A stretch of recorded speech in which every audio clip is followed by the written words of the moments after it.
এই ধরো, আজ থেকে বছর 50 পরে তুমি নিউ ইয়র্ক কিংবা সিডনির কোনো একটা বিলাসবহুল বাগান বাড়িতে বসে আড্ডা দিচ্ছ তোমার নাতিপুতিদের সাথে।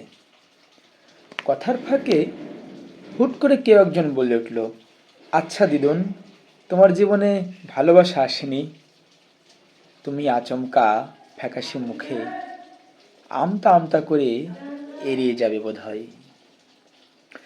হঠাৎই স্মৃতির পর্দায় ভেসে উঠবে একটা আবছায়া অবয়ব।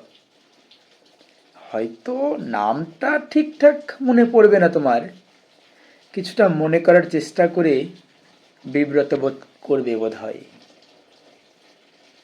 তোমার হঠাৎই মনে পড়বে জীবনানন্দের সেই কবিতার লাইনটা, এ পৃথিবী একবার পায় তারে, পায় না কো আর।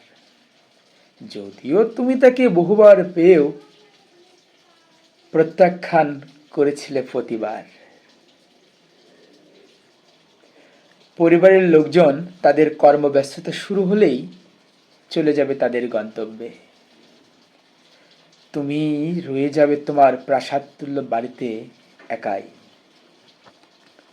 তখন তুমি টের পাবে পৃথিবীর সবচাইতে বড় তৃষ্ণা হলো কাউকে দুচোখ ভরে একটিবার দেখার ইচ্ছে। তখন তুমি বুঝবে কেন তোমাকে বোঝার ইচ্ছায় মুহূর্তের পর মুহূর্ত অপেক্ষা করতাম তোমার ছোট্ট একটা মেসেজে। তুমি বুঝবে তোমাকে একটিবার শোনার আশায় বাধ্য হৃদয়কে অবাধ্য করে তোমার নাম্বারে ডায়াল করতাম আমি। বুঝবে কেন নিদারুণ অবহেলা পেয়েও থেকেছি নিষ্পাপ।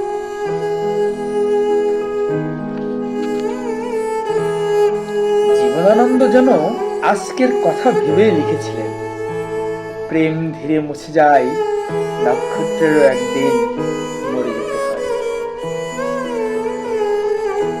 আজ আমি ফুরিয়ে গেছি, নষ্ট হয়ে হয়েছি কদাকার।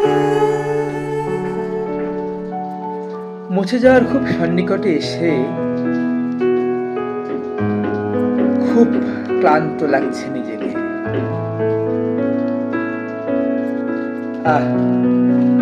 কত যত্ন, কত আগ্রহ, কত শত অপেক্ষা দুমড়ে মুচড়ে গেল তোমার নিদারুণ উপেক্ষায়। তোমার প্রতি আমার কোনো অভিযোগ নেই, তোমার ভালো হোক, এগুলো নিতান্তই আমার আফসোস। চলে যাওয়ার সময় হয়ে এলো বোধহয়। The woods are lovely, dark and deep, but I have promises to keep and miles to go before I sleep.